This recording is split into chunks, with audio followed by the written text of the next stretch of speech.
Bienvenue dans le podcast Trends Bourse avec un regard sur l'actualité économique et vos investissements par Gaël Poncelet, journaliste chez Canal Z, et Guy Legrand, journaliste chez Trends Tendance. Ce podcast vous est présenté avec le précieux soutien de ING.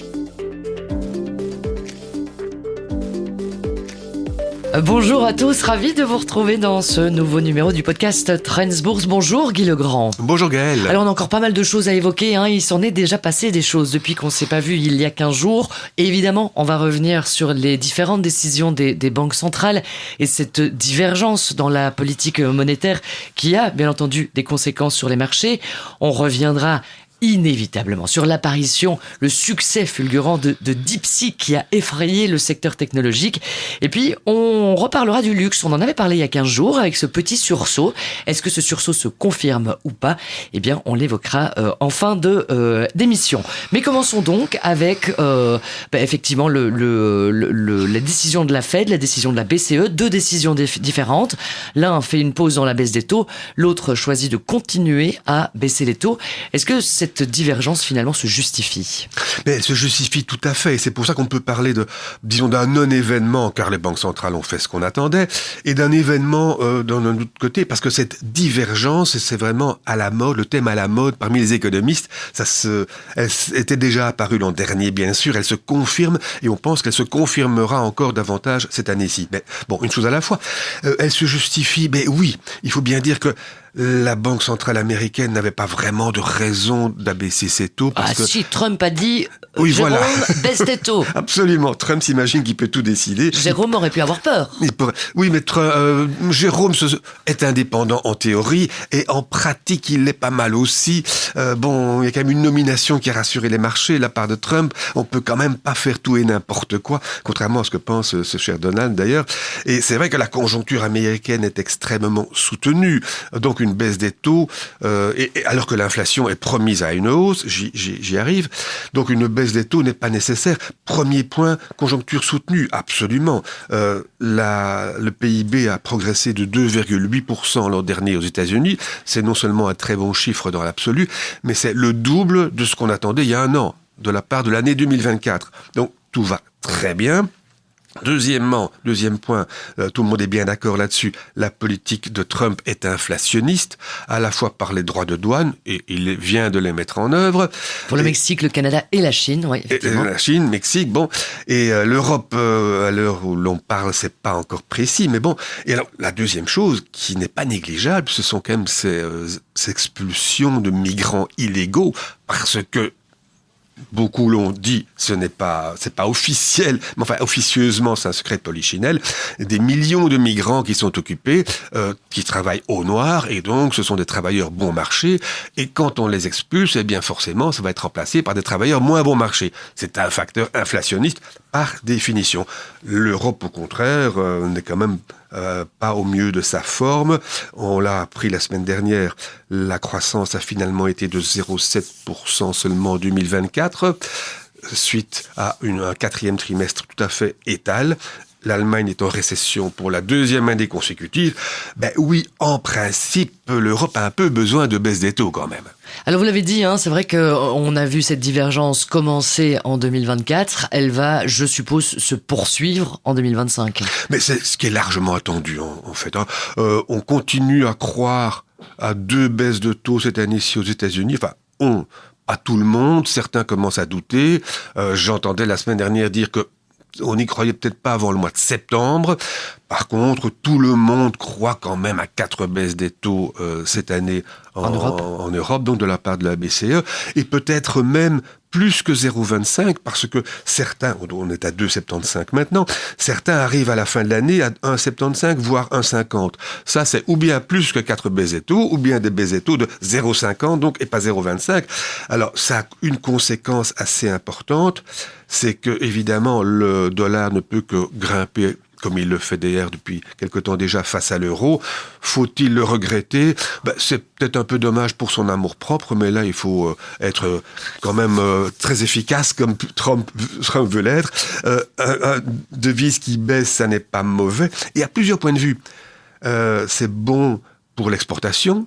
Et alors, si les taux eux, baissent aussi, ce qui est logique. Petite parenthèse, à condition que les taux longs suivent les taux courts. Le gros problème de ce début d'année, c'est que les taux longs ne suivent pas du tout la baisse des taux courts. Et là, on vous renvoie sur l'épisode d'il y a 15 jours, où Exactement. on a évoqué cette problématique des taux longs et de ce qu'on y attendait, à quel point c'était important pour l'investisseur d'être attentif à ces taux longs. Mais oui, absolument, c'est ça qui est important pour les marchés, comme pour l'économie d'ailleurs, donc il faut vraiment être attentif. Et là, c'est vrai que c'est bien que les taux longs baissent, parce que l'économie, les entreprises, mais aussi pour l'investisseur particulier, d'une part, quand il détient des actions, les actions sont d'autant plus intéressantes, il faut quand même le rappeler, que l'alternative obligataire rapporte moins.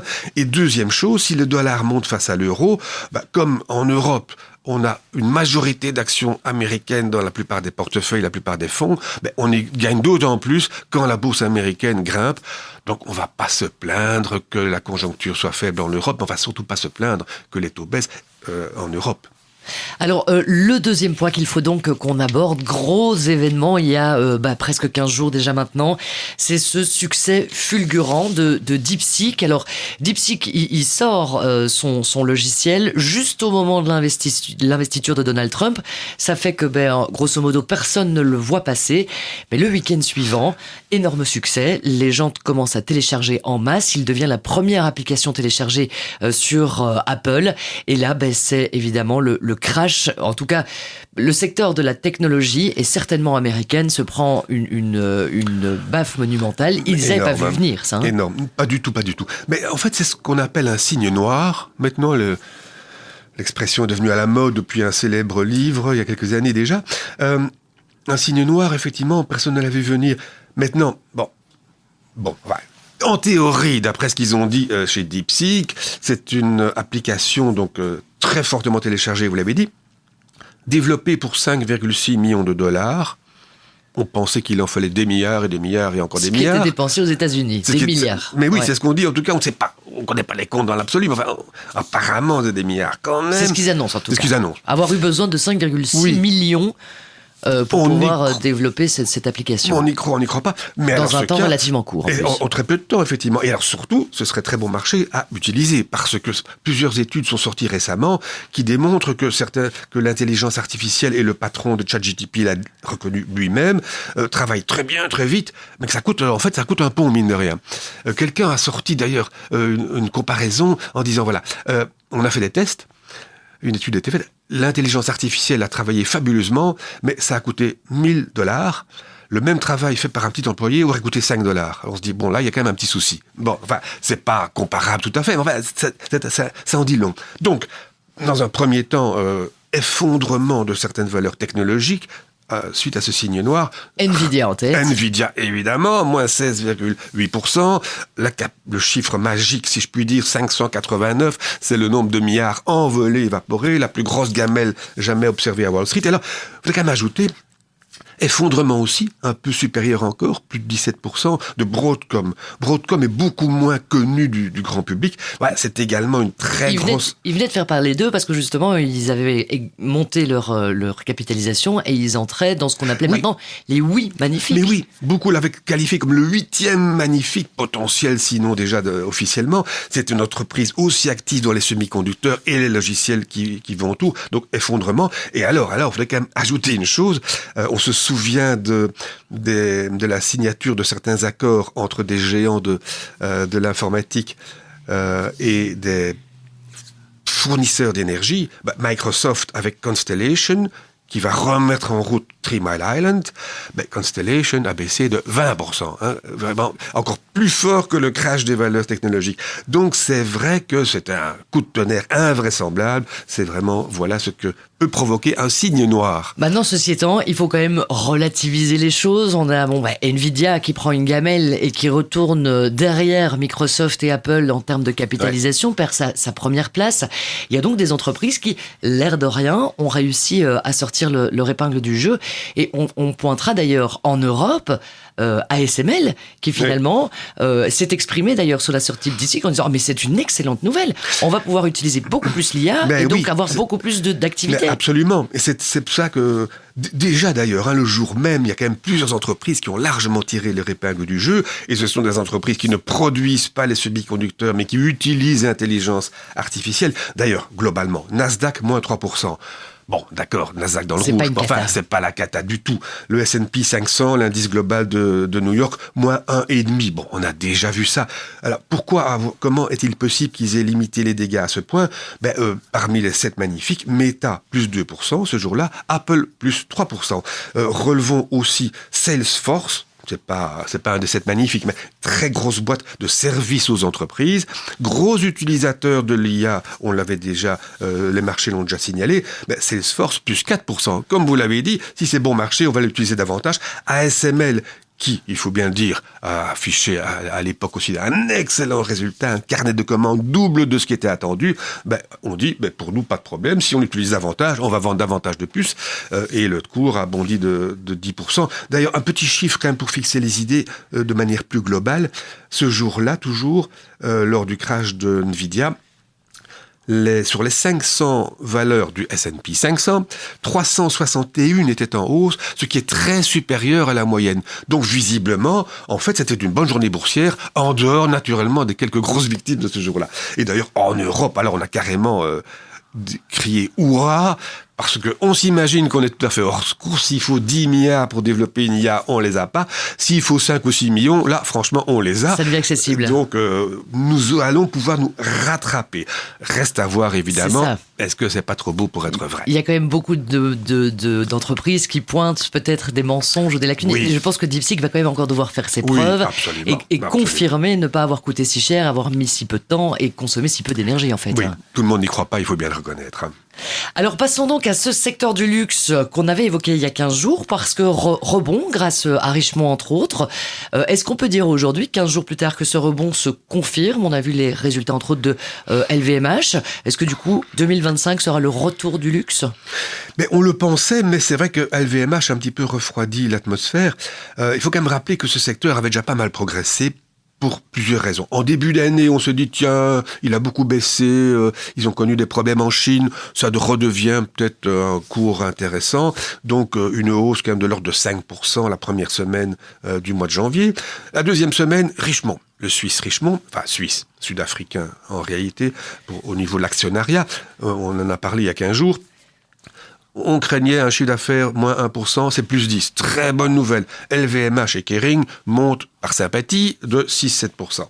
La semaine suivante, c'est Burberry. Bon, Burberry, c'est pas de la joaillerie de haut niveau, évidemment. Ce sont des imperméables, notamment. Du haut de gamme, et on assimile ça au secteur du luxe. On craignait moins 12% pour le chiffre d'affaires, c'est moins 4%. Bon. C'est quand même beaucoup moins pire, exactement. Donc c'est une bonne nouvelle. Burberry flambe comme Richemont et LVMH et Kering, de nouveau, plus 6-7%. Alors, donc le luxe est reparti. Le luxe est reparti, tout le monde était... on attendait la confirmation d'LVMH, évidemment. Ouais. Mais enfin, a priori, ça devait pas être mal. Et là, hop, la semaine dernière, LVMH annonce ses résultats du 4e trimestre. Le 3e avait été mauvais. Alors le 4e est beaucoup moins mauvais. On attendait... moins 1,6%, consensus des analystes pour le chiffre d'affaires, moins 1,6%, c'est plus 1. Bravo. Bravo, donc c'est mieux que prévu. Et que fait le cours? Hop, moins 7% à l'ouverture. Qu'est-ce qui s'est passé? Ce qui s'est passé finalement, c'est qu'effectivement, mieux qu'attendu, ça n'a pas suffi. Pourquoi? Parce qu'on espérait encore beaucoup mieux sans doute. Mais c'est vrai que, d'une part, après Richemont qui fait beaucoup mieux que prévu, après Burberry qui fait beaucoup mieux que prévu, LVMH arrive en faisant un petit peu mieux que prévu. Visiblement, ça n'est pas suffisant, et soyons clairs, c'est une grosse déception. Et par ailleurs, deuxième élément, comme je l'ai signalé, c'est pour ça que je voulais un petit peu faire l'historique, LVMH avait déjà bien progressé. Ce titre était en hausse de plus de 20% depuis le début de l'année. Donc il était déjà dans la lancée d'un secteur du luxe qui fait un beau rattrapage. Donc c'est une grosse déception, et il faut bien dire que le luxe maintenant, on commence un petit peu à hésiter. Il n'est peut-être pas tout à fait certain qu'il soit remis d'aplomb. Ceci étant, ça pourrait peut-être faire la leçon du jour, en fait, de se dire que c'est pas le tout de remettre de bons résultats. Il faut que le bon résultat soit aussi bon que celui de son voisin d'à côté. Mais oui, parce qu'on a déjà souvent souligné ici, c'est une chose que l'investisseur particulier ne peut jamais oublier. Un résultat n'est jamais bon ou mauvais dans l'absolu. On l'a déjà signalé. Prenons l'exemple de Burberry. Un chiffre d'affaires en baisse de 4%. En principe, c'est pas bon. Oui, mais quand on craignait moins 12, ça devient bon. Donc, un résultat doit s'apprécier en fonction des attentes. Et l'histoire, la conséquence de ce que nous apprend plutôt LVMH, c'est que ça non plus, c'est pas suffisant. Parce que, comme vous dites, si les autres ont fait beaucoup mieux et que vous faites un tout petit peu mieux, ça n'est pas suffisant et c'est une mauvaise nouvelle. Donc, une bonne ou une mauvaise nouvelle doit s'analyser en fonction de plusieurs critères, finalement. Et ça, l'investisseur, ça prouve aussi que l'investisseur doit avoir suivi le marché pour se rendre compte que la meilleure performance qu'attendue de LVMH ne sera évidemment pas suffisante après les deux autres. Donc, suivre le marché est indispensable pour un investisseur actif. Eh ben voilà donc une belle leçon. Suivre le marché, rester informé en permanence et essayer d'anticiper les réactions des marchés en fonction de leur susceptibilité. Merci beaucoup Guy d'avoir détaillé toute cette actualité des marchés. On se retrouve dans 15 jours. Avec grand plaisir. Et merci à vous pour votre fidélité. Vous pouvez évidemment réécouter les épisodes précédents sur toutes les bonnes plateformes de diffusion. Merci de nous avoir écoutés et on se retrouve dans 15 jours. Ciao, ciao. Nous écoutons maintenant l'intervention d'un expert en investissement de ING avec son analyse de la situation économique actuelle. Bonjour à toutes et à tous, bienvenue dans notre contribution hebdomadaire au podcast Trends Investing. Je m'appelle Luc Charlier et je suis Investment Strategy chez ING Belgique. Je vais tenter aujourd'hui de répondre à la question suivante, le rallye boursier est-il à risque ? Après avoir engrangé un gain de près de 60% en euros au cours des 25 derniers mois, l'indice S&P 500 des principales actions américaines, qui a été le fer de lance du rallye boursier, semble être confronté à une phase de consolidation. Au cours du mois de janvier, l'indice en question a oscillé entre des pertes maximales de quasi 1% et des gains de près de 4% en dollars. Ce qui témoigne du fait que certains investisseurs sont tentés de prendre une partie de leurs profits, alors que d'autres profitent du moindre recul des cours pour revenir à l'achat, ce qui se traduit par une plus grande instabilité boursière. Une instabilité renforcée par essentiellement 3 facteurs. Tout d'abord, la Réserve fédérale américaine, la Fed, a revu à la baisse ses perspectives de baisse de taux. Compte tenu de la vigueur du marché de l'emploi et des politiques potentiellement inflationnistes préconisées par Donald Trump, la Banque centrale pense qu'il lui faudra plus de temps pour amener l'inflation à hauteur de son objectif de 2%. Ensuite, l'entrée en fonction du nouveau président à la Maison-Blanche s'accompagne aussi d'une forte hausse du risque associé à la politique économique. Ce risque est aujourd'hui plus élevé que lors de l'invasion de l'Ukraine par la Russie. La volonté de Donald Trump d'imposer des droits de douane plus élevés pourrait en effet perturber les échanges commerciaux et peser sur la croissance et les profits des entreprises. Enfin, le modèle d'intelligence artificielle commercialisé par la start-up chinoise DeepSeek démontre que la concurrence avec les leaders US de l'intelligence artificielle est appelée à s'intensifier. Réputée moins chère, cette nouvelle IA chinoise pourrait rendre les valorisations du secteur de la tech US plus difficiles à justifier. L'indice S&P 500 se traite en effet à plus de 25 fois ses bénéfices attendus, contre un multiple historique moyen de 19 fois. Quant aux 7 magnifiques, Nvidia, Apple, Microsoft, Amazon, Meta, Alphabet et Tesla, ils affichent même une valorisation de 31. Comme ces 7 magnifiques représentent 45% de l'indice Nasdaq 100 et plus de 30% de l'indice S&P 500, on comprend que chaque information susceptible d'écorner ces géants de la tech provoque des remous en bourse. Cette conjonction de facteurs explique d'ailleurs pourquoi nous avons adopté ces derniers mois une posture plus défensive en réduisant tactiquement à neutre le poids dans les portefeuilles des actions et notamment des actions US. Cela ne veut pas dire pour autant que l'on soit fondamentalement négatif sur les États-Unis. On continue de penser qu'une fois que les marchés auront digéré la nouvelle instabilité politique et monétaire, les actions, en particulier US, devraient poursuivre leur cycle haussier, et ce, essentiellement pour 2 raisons. Tout d'abord, la croissance bénéficiaire des sociétés américaines attendue pour 2025, qui s'élève à 12%, devait être plus de 2 fois supérieure à celle des entreprises dans la zone euro et 3 fois plus élevée qu'au Japon. Ensuite, cette croissance bénéficiaire ne proviendra plus seulement des 7 fantastiques, qui devraient voir leur profit augmenter de près de 18% tout de même, mais aussi du reste du marché, pour lequel on s'attend à une hausse des profits de plus de 11%. Cette perspective nous incite à continuer de surpondérer les secteurs de la technologie et des services de communication. Sur le marché obligataire, la dette émise par les entreprises de qualité, dite investment grade, reste préférable à celle des États. Cette dernière est en effet pénalisée notamment par la dégradation des déficits publics et la baisse des achats émanant de certaines banques centrales comme la Fed et la Banque centrale européenne. En outre, les obligations d'entreprise bénéficient de rendements qui sont en moyenne 1,4% plus élevés que les emprunts d'État et d'une moindre volatilité que les actions. Enfin, l'or mérite toujours sa place en portefeuille. Son rôle de diversification et de protection en période d'incertitude économique continue à séduire de nombreux investisseurs, en ce compris les banquiers centraux. Je vous remercie pour votre écoute. Voilà pour cet épisode du podcast Trends Bourse.